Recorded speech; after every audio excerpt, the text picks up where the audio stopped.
Hello hi అందరికీ, ఎలా ఉన్నారు అందరూ? ఈరోజు మా పాప బర్త్డే. వాయిస్ మొత్తం పోయింది, ఫుల్ జలుబు అయింది. అండ్ మా పాప బర్త్డేకి ఏమేమి వంటలు చేసామో చూద్దాం రండి. ఫస్ట్ అన్ని చాప్ చేసి పెట్టుకున్నాం అనమాట, ఈజీ అయిపోతుందని. అండ్ అక్కడ స్టవ్ సరిపోట్లే కిచెన్లో, సో ఇంకా అందుకే ఇండక్షన్ స్టవ్ మీద ఇంకా నేను పన్నీర్ కర్రీ వెజ్ బిర్యానీ చేస్తున్నా. పాప కూడా వచ్చి హెల్ప్ చేస్తుంది. అండ్ వీళ్ళు ఒక సైడ్ మటన్ అండ్ ఒక సైడ్ చికెన్ మ్యాగ్నేట్ చేసి పెడుతున్నారు. Mutton biryani and chicken fry అనమాట. అండ్ ఇంకా అయిపోయినాయి అన్నీ, ఇంకా అందుకే రెడీ అవుతున్నాం. పాపని రెడీ చేస్తున్నా. హాల్ దగ్గరికి అయితే వచ్చినాం. ఇక్కడ ఇంకా ఫ్రెండ్ వాళ్ళందరూ కలిసి డెకరేషన్ చేసినారనమాట. ఇక్కడ డెకరేషన్ అయినా వంటలైనా మావే మొత్తము. ఇంకా కేక్ కటింగ్ చేసేసినాం. కేక్ ఎట్లా ఉందో చెప్పండి. ఫ్రెండ్స్ అండ్ రిలేటివ్స్ని పిలిచాము.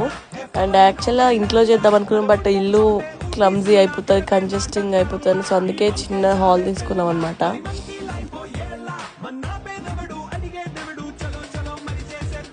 Thank you for all your wishes and blessings. And here comes hour DJ player. Food prepare చేయడానికి ఫ్రెండ్స్ అందరు హెల్ప్ చేశారనమాట. చాలా థ్యాంక్స్ అందరికీ. కేక్ కటింగ్ అయిపోయింది, ఇంకా ఫుడ్ తినడం స్టార్ట్ చేసాము. ఇంకా పార్టీ అన్నాక డ్యాన్స్ లేకపోతే ఎట్లా, ఇంకా సో అందరు ఇంకా బాగా ఎంజాయ్ చేశారనమాట.